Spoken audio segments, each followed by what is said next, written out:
Parallel, bilingualism then and now. Before the 1960s, bilingualism was considered a handicap that slows the child's development by forcing them to spend too much energy distinguishing between languages, a view based largely on flawed studies. A recent study showed that reaction times and errors increase for some bilingual students in cross-language tests.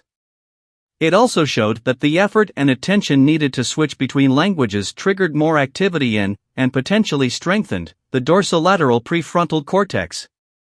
This is part of the brain that plays a large role in executive function, problem solving, switching between tasks, and focusing while filtering out irrelevant information. Before the 1960s, immigrant students in the USA were not allowed to speak a language other than English at schools, and they were punished because of it. The proportion of bilinguals in the US has practically doubled since 1980.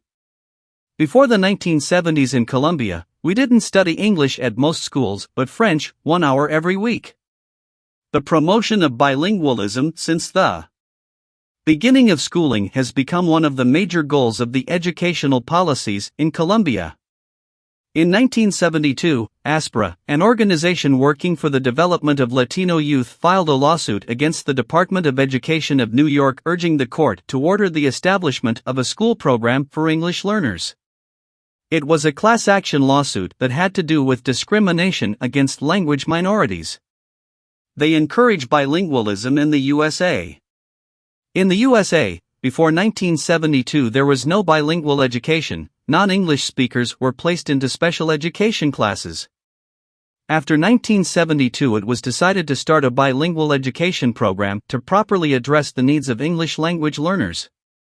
A lot of these kids are not successfully transitioning to mainstream programs. A lot of Latin American students in the USA still drop out of school because of the language.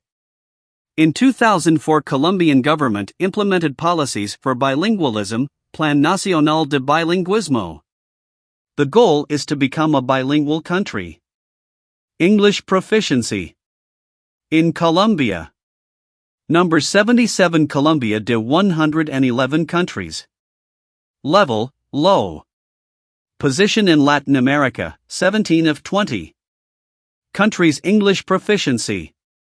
The EF English Proficiency Index, EFEPI, attempts to rank countries by the equity of English language skills amongst those adults who took the EF test.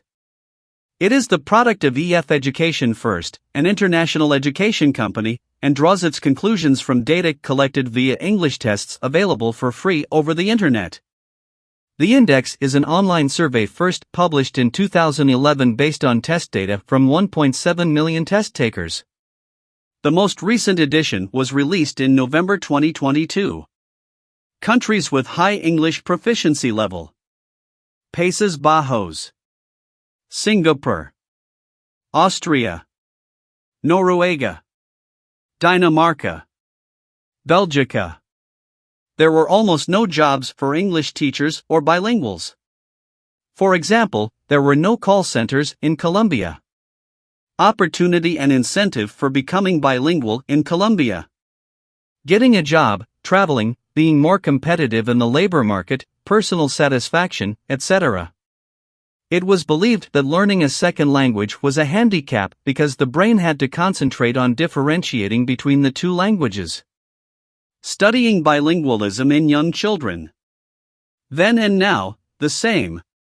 Discrimination in the USA for speaking Spanish. Parallel, bilingualism then and now.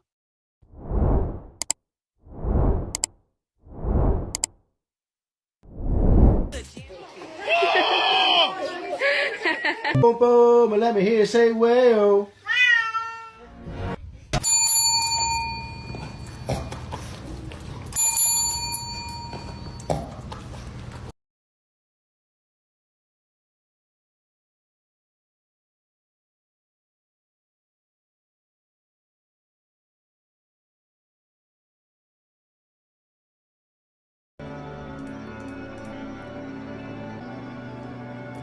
Completely.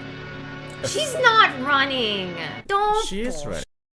Well, how No, is that look, she's running? stretching. She was running, Jeannie. It's called high intensity cardio training. Oh. She's taking little breaks.